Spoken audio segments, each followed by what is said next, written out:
kalimat yang harus digunakan dan bagaimana bahasa yang digunakan.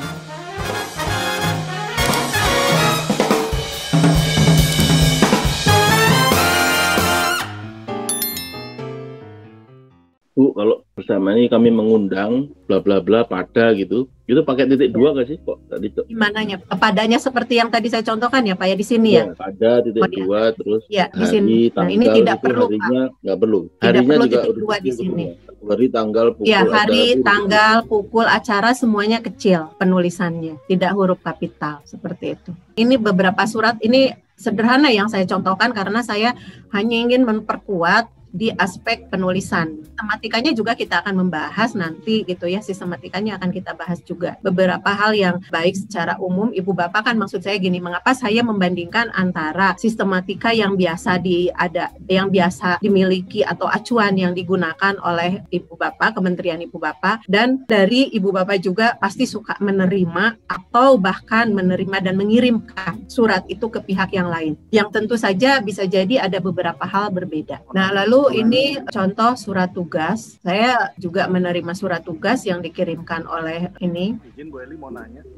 Iya, silakan Bapak. Terkait sama penutup Bu, yang di bagian tadi surat yang slide sebelumnya ini Bu, itu kan kita kadang-kadang di kantor variatif sekali Bu ya, atas perhatian Ibu kami ucapkan terima kasih, tapi ada juga yang atas perhatian dan kerjasamanya kami ucapkan terima kasih, atau atas perhatian dan kerjasamanya ada beberapa orang yang lebih prefer diucapkan terima kasih atas perhatian dan kerjasamanya. Ada yang ini nggak Bu, ada pakem yang sebetulnya sudah dibakukan untuk yang di bawah. Kemudian yang kedua, untuk seperti ibu dan saudara, itu pemilihan ininya Bu, katanya ibu, bapak, dan saudara. Kalau kami terbiasa, kalau kami mengirimkan surat pada sesama level, itu biasanya kami gunakan saudara atau saudari. Betul, tapi kalau kepada yang lebih level lebih tinggi, kami gunakan bapak dan ibu. Mohon pencerahan. Iya, betul. Apa yang Bapak lakukan itu sudah betul. Kalau tadi atas perhatian dan kerjasamanya, nah itu boleh Pak. Tapi yang tidak boleh tuh yang kadang kita karena ingin hormat jadinya sangat berlebih gitu. Itu kadang yang berlebihan gitu. Tapi kalau dengan atas perhatian dan kerjasama, tapi hindari katanya Pak. Ya, Bu. Atas perhatian dan kerjasamanya misalnya gitu ya. Nanya di situ kan nyahnya ke siapa gitu. Nah itu lebih baik demi penghormatan kepada si penerima kita gunakan langsung sapaan. Atas perhatian ibu, atau misalnya kalau kita tidak jelas gitu siapa yang menerimanya, ya ibu, bapak, atau saudara, kami ucapkan terima kasih. Mengapa tidak kami sampaikan? Dari beberapa sumber yang kan mungkin ada atas perhatian ibu, atas perhatian dan kerjasama ibu, atas perhatian dan kerjasama ibu, bapak, atau saudara, kami sampaikan terima kasih. Mengapa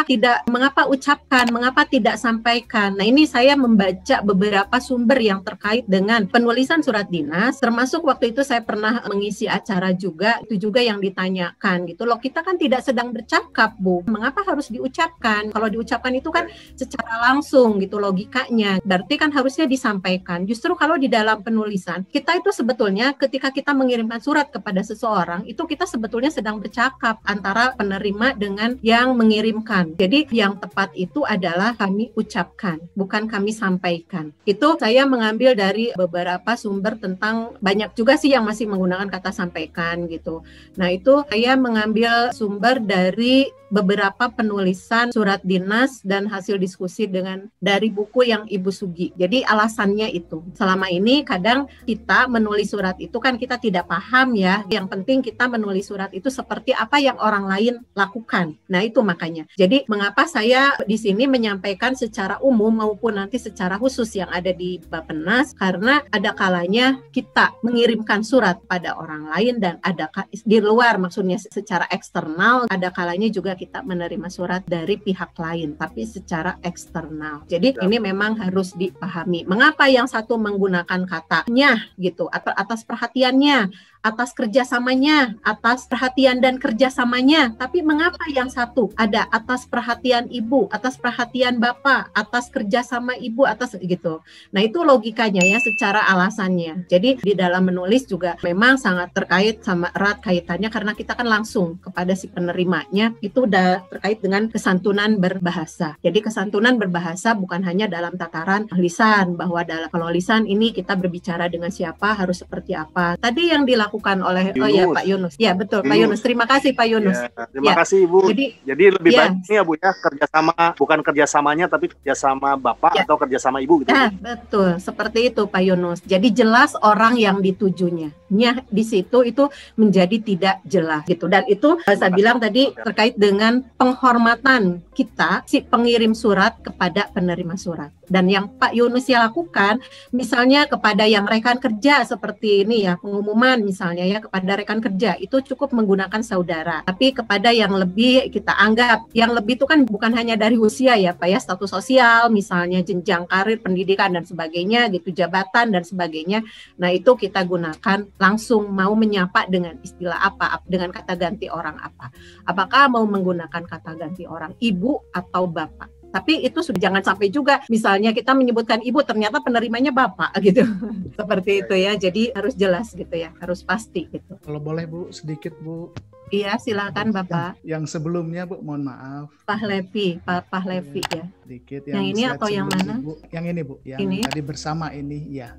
Nah, itu kadang-kadang kita juga menggunakan dengan ini Bu, dengan ini kami sampaikan. Betul. Itu kira-kira apakah ada konteks yang berbeda Bu? Misalnya kalau bersama ini mungkin ada lampirannya, tapi kalau mungkin itu mohon penjelasan Bu, terima kasih. Iya, apa yang disampaikan Pak Fahlevi sudah sangat benar.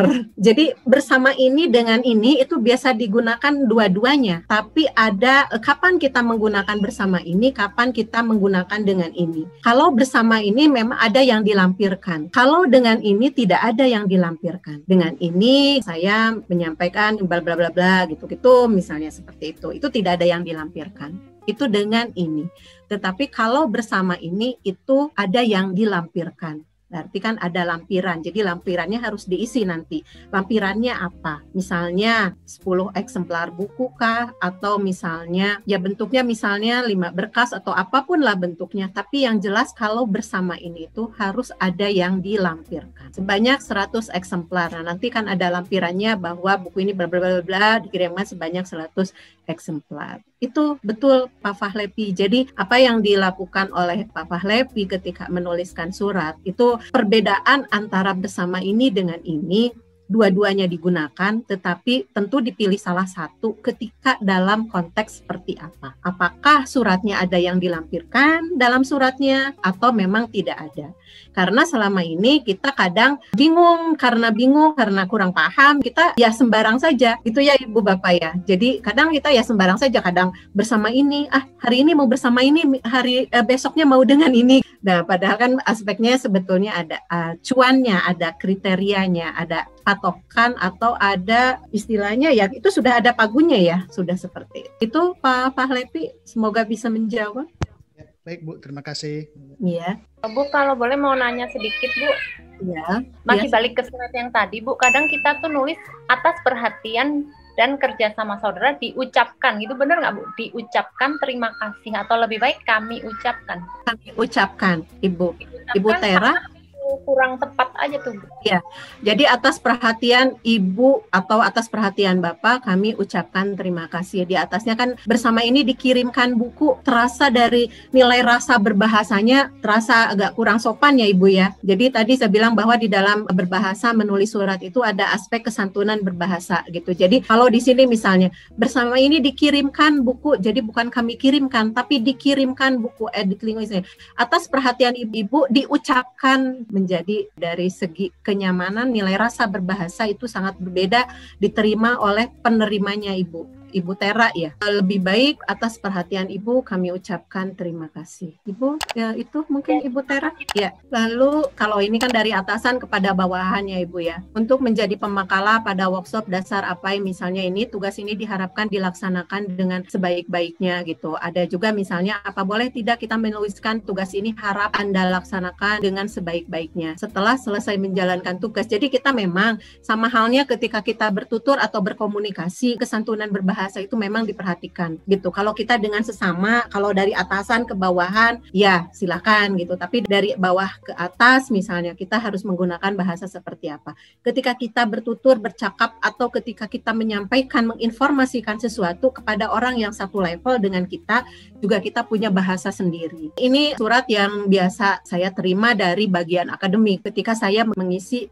acara di suatu tempat. Mohon maaf, ini otomatis muncul titik. Ini tidak perlu ya Ibu Bapak ya, tidak perlu ada apapun di sininya, embel-embel apapun, cukup dengan langsung kalimatnya. Nah, di dalam penulisan surat pun sebetulnya gini Pak, saya kalau membaca permen dari Kementerian Bapak itu, kalau tidak salah, ada tidak Ibu Bapak sistematika suratnya? Apakah misalnya suratnya itu lurus penuh, setengah lurus, atau misalnya bertakuk? Ada tidak yang seperti itu? Karena ini akan berpengaruh Ibu Bapak ke sini. Ketika Ibu Bapak misalnya menulisnya kalau cuma 2 kalimat sih nggak apa-apa ya, tapi kalau misalnya, nah ini misalnya seperti itu menjadi 2 paragraf misalnya, itu kan akan berpengaruh cara penulisannya. Harus mengikuti aturan yang ada. Jadi apakah selama ini Ibu Bapak menulis surat itu, saya tidak tampilkan di sini kalau tidak salah, karena ini juga sebetulnya sudah banyak banget yang saya sampaikan di 91 layar. Kalau memerlukan boleh nanti saya kirimkan ke Ibu Bapak sistematika surat. Apakah saya Bu harus melanjutkan surat itu dengan